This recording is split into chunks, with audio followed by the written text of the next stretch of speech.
Hey guys, welcome back to Justin Reads Romance. I'm Justin and today I'm starting a new reading vlog.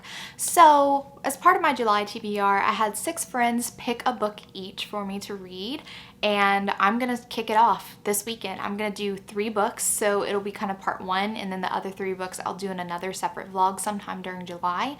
But I really want to start because the book that Tori picked for me is When Heroes Fall by Giana darling, and it's a duet. The second book is going to come out on Monday, so I really want to get this book read before book 2 comes out so that I can kind of read book 2 with everyone else. I don't want to miss out. And I heard a lot about this hero, Dante. So for sure, I am reading When Heroes Fall, and I made a spinner wheel for all the books so that I can randomly pick what other books I'll be reading, but I hid that one on my spinner wheel because we're definitely going to read When Heroes Fall. I need 2 other books for this vlog, so I am going to spin the wheel and see what I get. All right, let's spin for the second book for this vlog.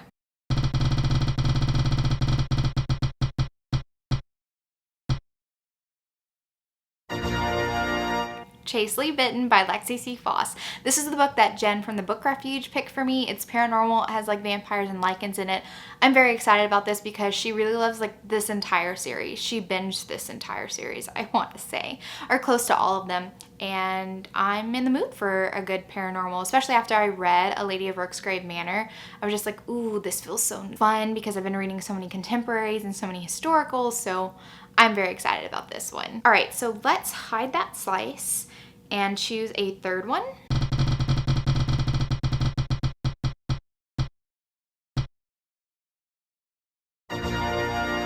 Riot House by Callie, Hart. This is a book that Juliette, my aunt and co-host for the podcast, picked for me. She said she read this book a little while ago and she wanted to get back into this series, so she kind of wants me to read it so that I can start reading these books with her. And I'm pretty sure that this is new adult, possibly could be a bully romance. The synopsis didn't give up too much away, but I'm excited. So yeah, those will be the 3 books that I will be reading for this vlog, and I will update you as soon as I get into When Heroes Fall. I do know that this is going to be a mafia romance between a mafia boss who's been accused of murder and he's about to stand trial, and his lawyer. I've been hearing a lot about Dante, the hero, so very excited to read this. All right guys, a reading update. I am kind of more than halfway through with When Heroes Fall by Giana darling. I am enjoying it, but before I dive into like the characters and the plot and everything, I did want to mention that this duet is connected to some other Giana darling books, a trilogy and another duet, because they're all about siblings and the worlds definitely collide.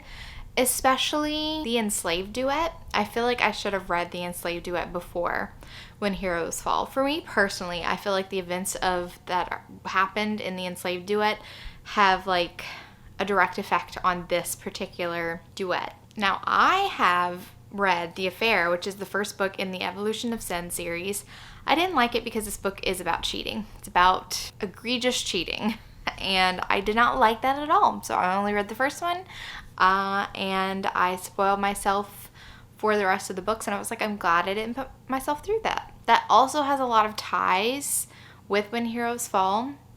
I'm being very vague because I don't want to spoil it for people who want to go read that, but I would say the gist of the Evolution of Sin series, it's not hard to get the big picture of the Evolution of Sin series, honestly, and it's summarized pretty well in the beginning of When Heroes Fall. But I feel like I was a little confused with the amount of characters that were introduced in When Heroes Fall for me as a person who was reading this is just kind of like a standalone duet by themselves. Because you can tell that the hero, Dante, there was lots of stuff that he had gone through because his brother is the hero of the Enslaved Duet. And the heroine of When Heroes Fall, Elena, her sister is the heroine of the Enslaved Duet. So our current heroes, their siblings are married and their book is the Enslaved Duet. And I feel like that probably would have made at least the first half of this book a more enjoyable reading experience, because for me, I felt like it was a little bit slow. It took me a little while to get into the story because Elena is a lawyer and her family comes from Italy, but they left Italy. She wants to divorce her whole Italian identity. She does not like the Mafia. It ruined her father. Her father is actually Irish, her mother is Italian. And her father was just not a good guy. He was gambling, he was getting into a lot of debt, and he put his family in danger and just really didn't care about them. He was a piece of shit dad. So she's a pretty prominent lawyer and she represents criminals, but she tries not to represent like mafia people. She doesn't like those type of people. people. But her sister Cosima, the heroine of the enslaved duet, asks a favor of Elena. Please represent Dante, my brother-in-law. And also, I'm really good friends with him. See, I missed that whole friendship story. Have no idea about the friendship between Cosima and Dante. And I would love to know. So Dante is on trial for like murder, racketeering. It's like a RICO case. Elena's not the only one representing Dante because she's with the law firm that represents him, but she gets on his case. And he immediately is pretty enamored with Elena because she's like an ice queen. She's an ice queen heroine. And I love the way that Dante handles her. He just finds these cracks in her shields and knows exactly how to wiggle through. And I love that about him because as much as Dante is an alpha mafia man, in the majority of mafia romances that you're going to read, they're going to be like alpha characters, and Dante is literally the Don in New York Italian mafia family. So he's pretty badass and he knows how to put his badass face on. But I have never, well, I don't want to say I've never because I have lots of favorite mafia heroes that are just like completely swoon-worthy. But Dante, I didn't expect this soft side to him. He woos Elena. He just knows how to do it. He's so sweet. He instinctively knows that Elena has been hurt in the past and he needs to gentle her, and he gives her what she needs, and he lets her lash out. Her claws come out a couple times and he's just like, I can totally handle you. So I love that about Dante so much. And I feel for Elena a lot, and it's very satisfying when you see her start to accept that, oh man, I'm falling for the type of guy that I've always hated, but like this one's different. You know, it's just going really good, guys. I only have a little bit left to read. Again, this is a duet, so it's not going to be the end of their story by the time I'm finished. I'm just wondering what else is going to go on. There has to be some sort of conflict at the end of this book. I think it'll probably involve her piece of shit dad because he has popped up a couple times. But Giana Darling is definitely doing it for me in this book. Dante deserves all the stars. Deserves all the stars. He might push this book into a 5-star realm. We'll see once I finish this book. But I do want to mention why Elena is kind of an ice queen. It has a lot to do with how she grew up, but also she was with a guy for multiple years. He was her fiance, and she thought she was going to spend the rest of her life with him. And that ended up by not happening. She's also struggling with infertility because she has endometriosis and she has fibroids on her ovaries, I believe. It's also affected her ability to orgasm. And so she's just having a lot of issues. I mean, all of those things make her feel really vulnerable. She doesn't like feeling vulnerable. She can't really talk about everything to her family, and it's so ironic that Dante ends up by being this person that soothes those wounds for her. And it's just, I really love the way that Giana Darling is handling Elena's character and her conflicts, and it's just really freaking great. It's just really freaking great. One of my favorite scenes so far in this book is when Elena, oh well, I guess I have to say this first. So Dante kind of strong arms Elena into basically moving into his penthouse so that she can communicate with her kind of like boss at the law firm. He wants a point man that he can contact and have at all times, but also it's because he's very attracted to Elena and he just wants Elena in his vicinity. So she's like, okay, we have ground rules, don't be invasive, whatever. Also, I'm having a surgery. Don't ask me what it's for. I'm just going to be down for a couple days. Don't worry about it. So she goes to have her surgery and she comes back. And the way that he takes care of her after her surgery, because she doesn't want him to know what it's for, and he does do a little sneaky sneak to find out what it is. And I love how she's in her bedroom and he has all his guys like barge in there. Her brother's also visiting her to set up this TV for her, and she's like, I don't need all this, and he's just like, just be quiet, let us take care of you. And I really love the relationship between Dante and his men as well, because that's also a good indicator when Dante has friends in his organization and they're not like afraid of him, like cowering, being like, oh my god, I can't let loose with the boss type of thing. And it was the cutest thing because Dante gets on one side of Elena, her brother's on opposite side in the bed, and like there's men taking seats at the end of the bed and the chairs and stuff, and they're all just like watching TV in her room, like supporting her while she's going through this tough time without her actually having to talk about it or anything. They're just physically there for her, and I really loved it. Also, there's a bit of a mystery with like a mole in Dante's organization.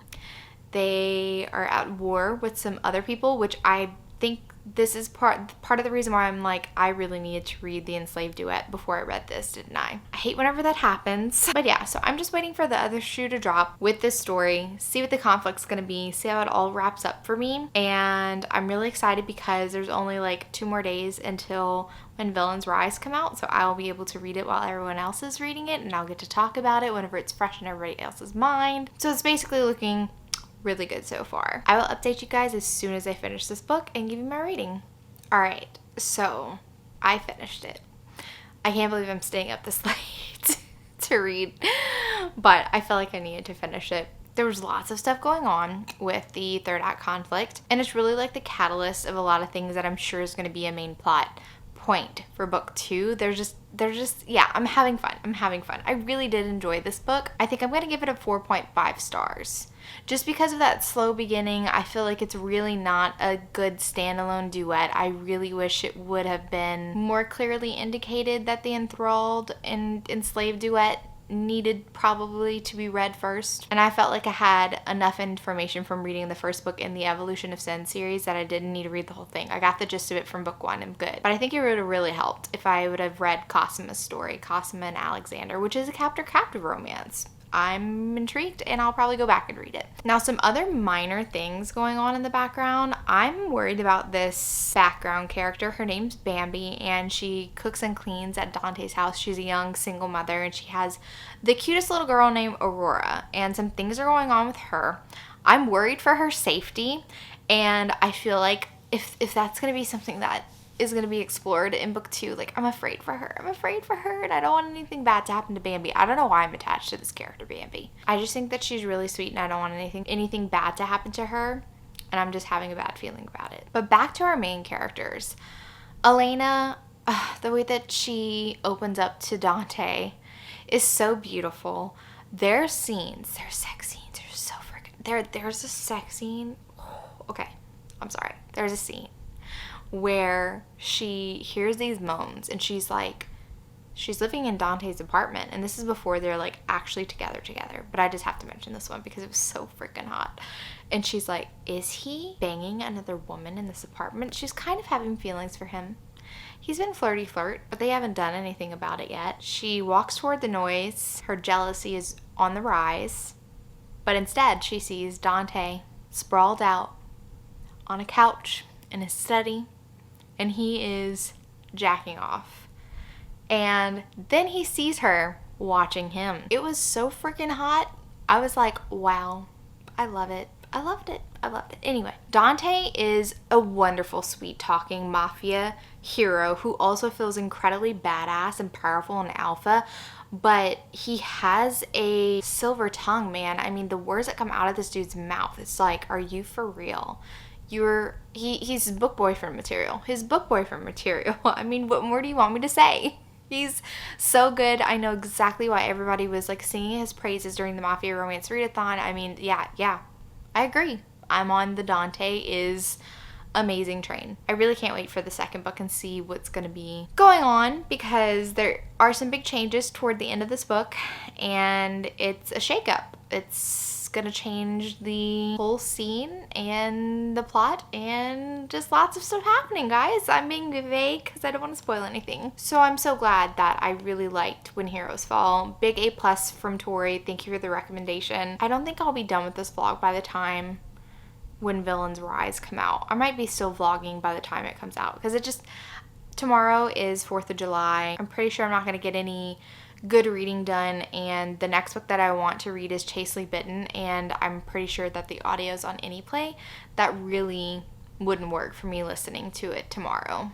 So we'll see how that turns out. But yeah, I'm really excited about how this vlog is starting off, and I hope that every single one that I read turns out just as great as When Heroes Fall. Good morning. It is Monday, July 5th, and I decided that since When Villains Rise comes out today, I'm going to include it in this vlog, even though It wasn't technically suggested to me to read. It's kind of a no-brainer since it's part of a duet, and now it's out. So I will include my thoughts as I'm going to read When Villains Rise this afternoon. Since it's ebook, I'm not going to start it until this afternoon. So this morning I decided I'm going to start to listen to Chastely, Bitten since the audio is on AnyPlay, which works perfectly for my schedule. I'm going to start this one. I already listened to a little bit as I was getting ready, and the heroine Juliette has literally been groomed to be a blood slave.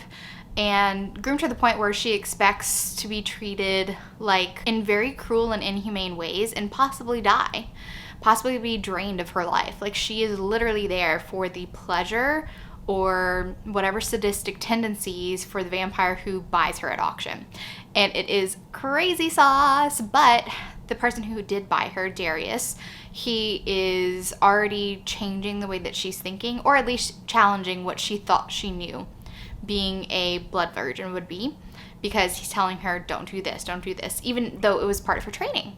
So she's a little bit confused right now, and he wants to kind of deprogram her. So this will be an interesting ride. I'm very curious to see what Darius's endgame is, because it seems like he does have some sort of plan, and that was in the synopsis.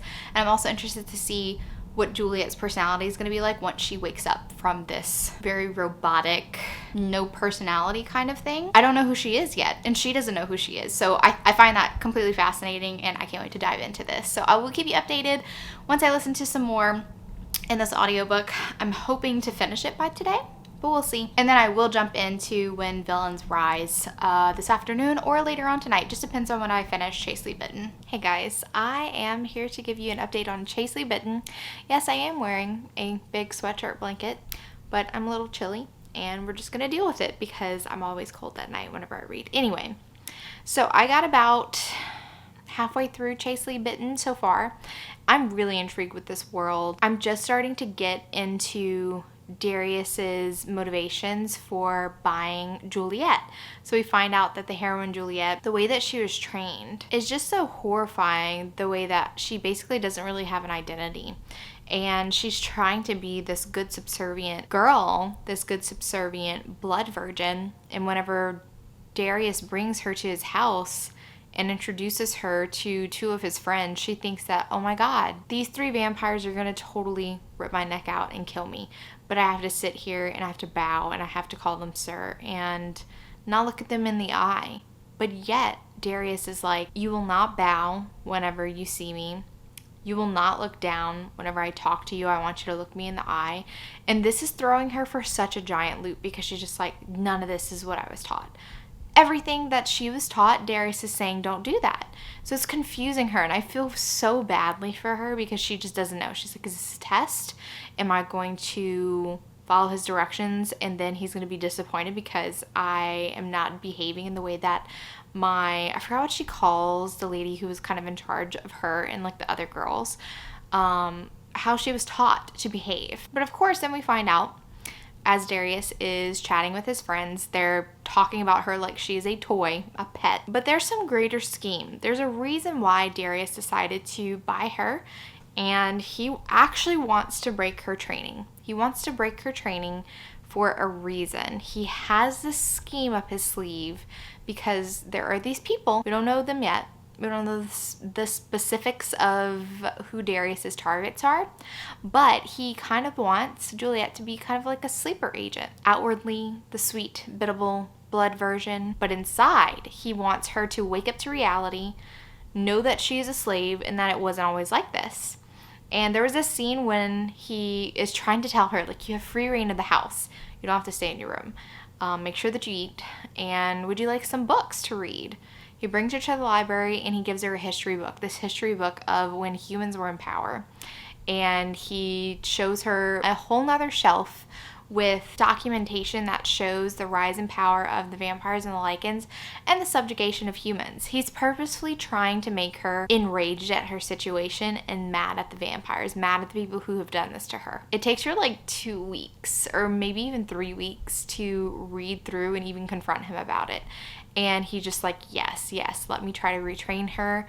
I want her to be my tool of vengeance. So I am insanely curious about how this is all going to work because, I mean, Juliette's not instantaneously broken of this thrall. She's literally been trained for this her whole life. It's not that easy. And he actually puts her to the test. And it's just, yeah, it's very interesting. I'm extremely intrigued. There's also lots of sexy flirting going on between them. And I really love it because she was told to expect a lot of pain when her new vampire master would take blood from her. And Darius has only taken like little bitty bites and nips and stuff like that. And he's always made sure that she's felt pleasure when his fangs pierced her skin, because they have the ability to put their humans at ease or to instill fear in them. And there's a lot of assholes who love human women being fearful of them. So there's that. I did think that I was going to be able to actually finish the audiobook for Chastely Bitten today.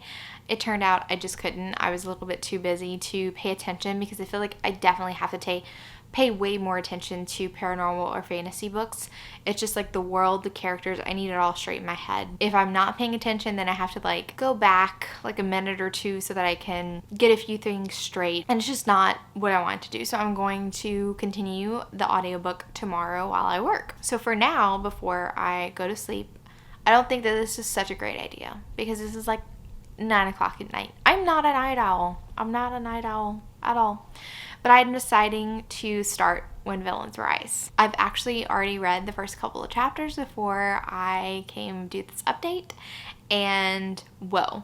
I mean, as much as I said that I was a little bit kind of bored, the pace is a little slow in the beginning of When Heroes Fall, that's not the case for When Villains Rise. And I'm glad of it, because it starts off with a bang. There are some amazing intimate moments between Elena and Dante already that were super, super hot. And then there was also some dangerous moments where I was just like, oh my God, who are these people? What are they doing? Are they already in trouble? Are their life already in danger? Elena just had a really badass moment, and I was just like, oh my God, this is captivating. So I hope that I'm not going to stay up all night reading this.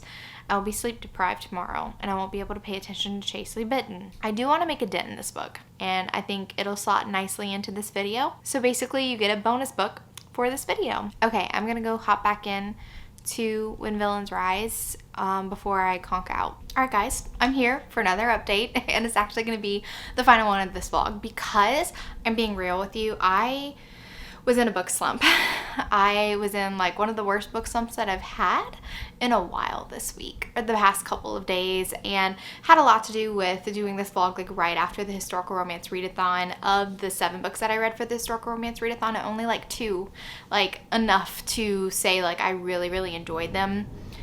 It's also storming outside, and it's been raining for like the past month in Louisiana.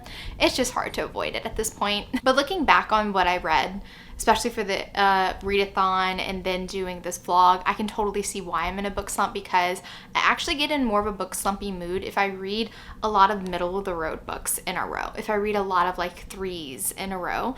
And I feel like that's kind of what happened, and it's just I wasn't in the mood for what I was picking up. And you really can't predict it. You really can't predict it, and it sucks that it happened in the middle of this vlog, and the vlog turned into just kind of like a book review at this point. So for Chastely Bitten, I was very intrigued by the world, the lichens, the vampires.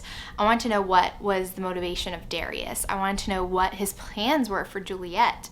And unfortunately, I really didn't love it. And as I was telling Jen, I was like, it was okay for me. I rated the book 3 stars. She's like, yeah, I kind of had to waste my pick because I wanted you to get in this series, and the books later on in the series are much better. And she did promise that book 2 has a completely different heroine, because the heroine was a lot of the reason why I didn't like the book. Unfortunately, I didn't jump straight into book 2 like she hoped I would, and to continue on with the series, because I was feeling in such a book slumpy mood. I just didn't feel like continuing on with the series at the moment, because I was like, I gotta get out of this. And I still got books that I'm committed to reading for the vlog before I end it, and I can kind of just like mood read. But the thing about Chastely Bitten is it's setting up the world. Darius's motivations is probably going to change the face of the world and how it operates, how vampires treat humans. He's really looking for like an overhaul of the leadership roles and stuff. And it does sound very interesting. There's also like the blood games that are introduced at the very end, which I'm excited to read about. I'm excited to know more. Juliette, unfortunately, was not a great character for me. She had a lot of potential. I really like the idea of like this woman who was conditioned to be this blood slave, this sex slave, basically just a slave for the vampires, and Darius was trying to undo all that conditioning, but he was also trying to use her for his own purposes. He wanted her to be outwardly docile, outwardly, oh, look how amazing my blood slave is, but then also getting her angry at the status quo, hoping that she would get angry enough to join his cause and kind of become like his sleeper agent and in so that he can get rid of some of the higher ups. And I felt like Darius was kind of using Juliette for his own purposes.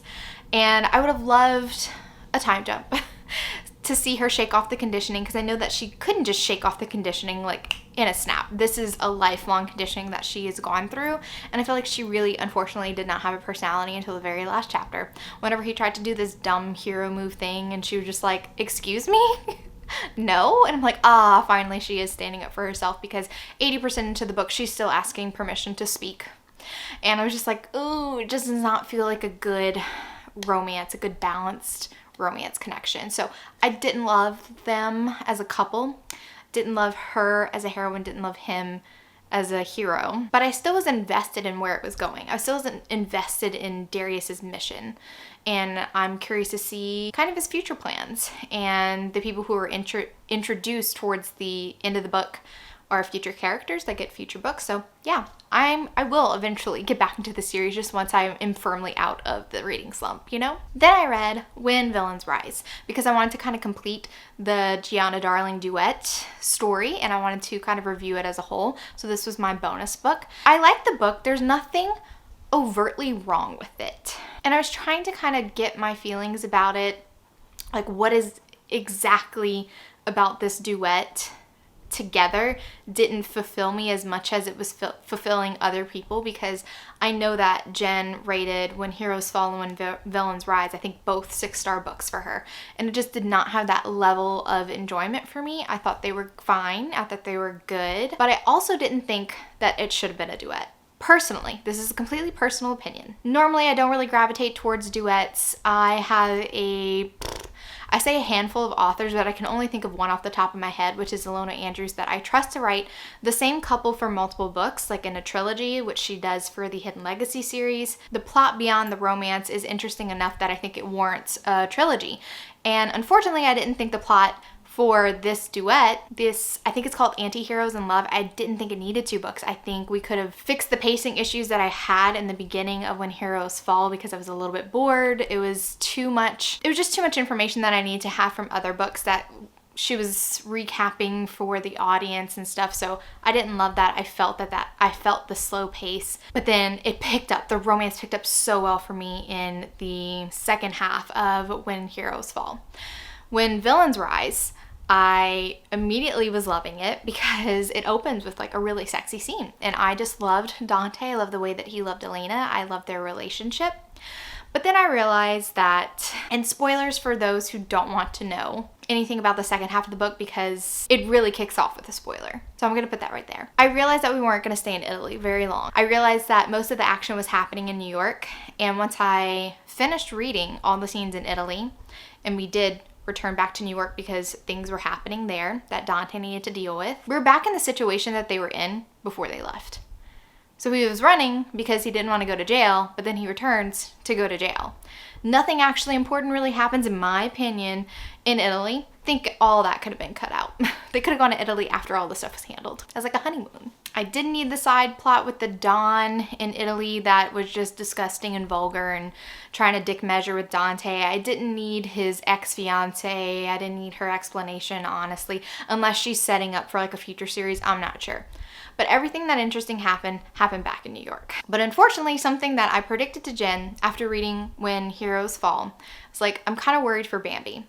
Because the second that Bambi and her daughter Aurora were introduced, Aurora was actually introduced first. I think Bambi was mentioned, but we see Aurora first. Dante is babysitting Aurora because Aurora is the daughter of his cleaning lady. She was in a bind and he gave her a job and all that. Elena is struggling with infertility. She's always wanted a child. Her sister, who kind of stole her fiance, now has a child with her ex-fiance, Elena's ex-fiance, and she is missing that part that she craves. She craves motherhood.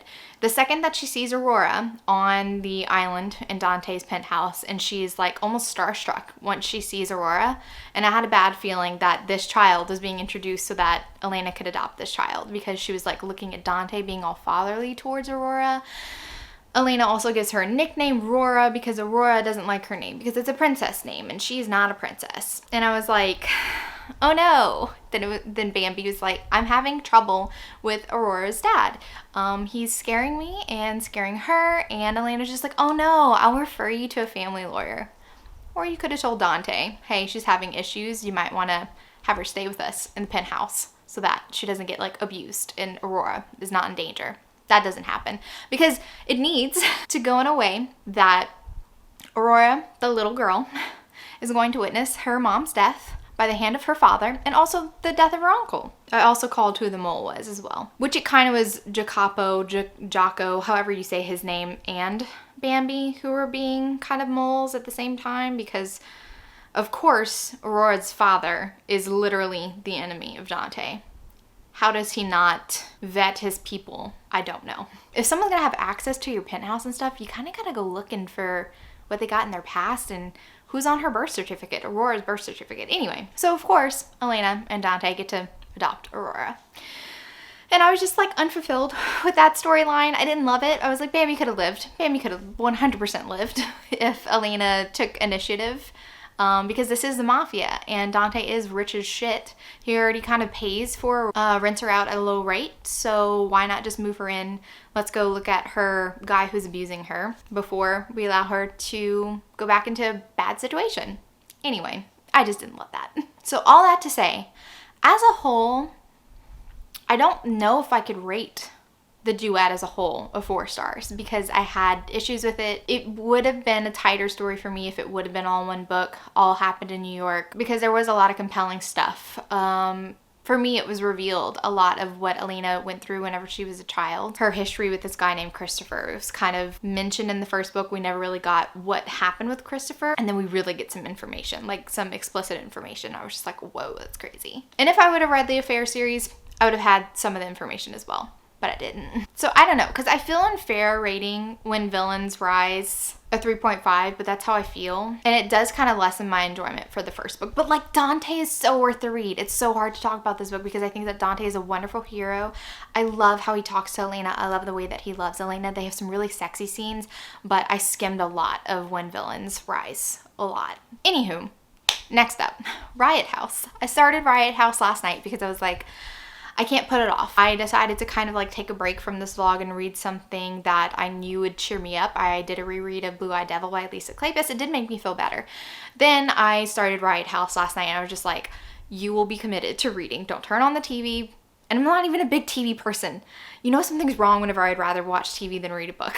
But that's what was happening with me. And I pretty much forced myself to get into the story. I was like, don't take your eyes off this book until it gets interesting. And it did get interesting. So this is a bully romance. So the heroine, Elodie, is a military brat.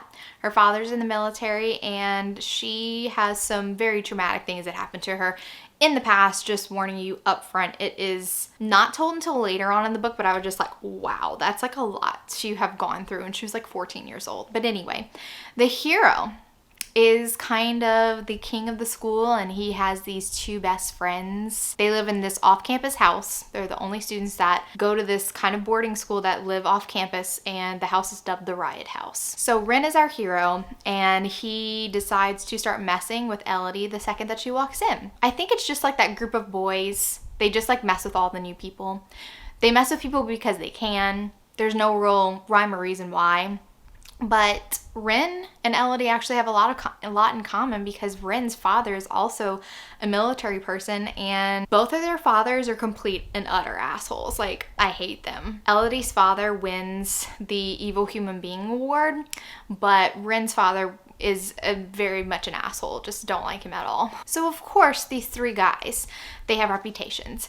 They lead girls on, they sleep with all the girls, they also haze people a lot, and Ren is just kind of like, let me make friends with my roommate, which she does. I was always suspicious of the roommate because it was like she was so nice right from the get-go.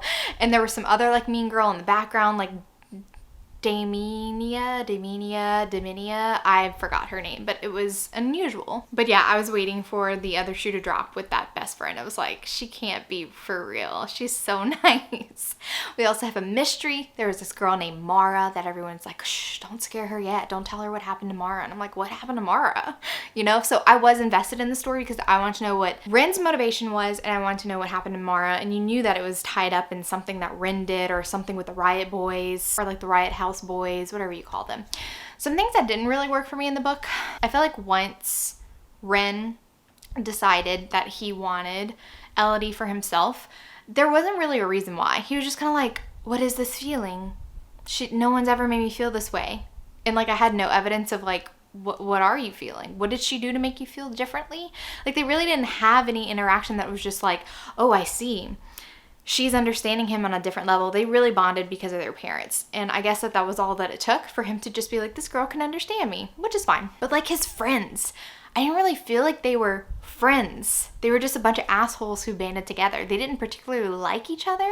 And I would have preferred to know why Ren, who actually owns the house that the Riot house boys live in, allowed them to live with him. Like, you friends? You trust them to a certain degree, but y'all are also assholes to each other. I don't know. It was just a weird dynamic for the boys themselves, between the boys themselves. I can't say I was surprised at the twisty thing at the end. I was surprised about the amount of stuff that Ren went through as a young person. It was horrifying to read about, but I can't say I was surprised with the other big thing that happened toward the end. And it was okay, but I didn't hate it either. And I might jump back into this series because the next couple is definitely teased, and the very last page of this book, or the last few pages of this book, teases the third book, and it's a teacher-student romance, which I'm sure it's a teacher-student romance. I didn't really go look, but it sounds interesting to me. So I'm going to give Riot House a 3.5 star. I'll round it up to 4 stars on Goodreads. But yeah, it was a 3.5 for me. It was fine. It was middle of the road. But now I need a bunch of books that I really love. Now I need a bunch of books that I know that I'm going to love. Thankfully, I still need to complete my reread for Neon Gods by Katie Robert, which we're going to be recording for the podcast later. And I think this week I'm going to dive back into Sophie Lark's backlist and reread a lot of her books because The Spy's coming out this month, and Juliette recently finished The Bully, so now we're like bouncing off ideas. Where's the evidence? Let's go look at this person's description and see if they fit, like who could be the spy. And I'm just really intrigued. Sophie Lark also mentioned in her private Facebook group, The Love Larks, who the heroine was going to be for The Spy, and I'm intrigued. So hopefully all that stuff will get me out of my book slump this weekend, and I'm just gonna mood read and do all that. And I'll do the second part of this vlog, the next 3 books. I'll take a week break and then see if I feel like doing the vlog. Of course I'm gonna do it in July. I just don't know if I'm gonna need like a whole week long break before I start the next vlog. But overall, I had a very interesting reading experience for these 3 books that were picked for me, 4 with the bonus for When Villains Rise. But it sucks that it came right after I had a hard time at the historical romance readathon, because I think that really didn't do me any favors. It's why it took me so long to film this vlog. All right guys, that's it. That's it for this vlog. Closing it out. That's it for part 1. And if you like this video, give it a big thumbs up. And if you're not already subscribed to my channel, make sure you subscribe to get notified of any future videos that I do. Thank you so much for watching, and remember, life's better with little HEA. Bye guys.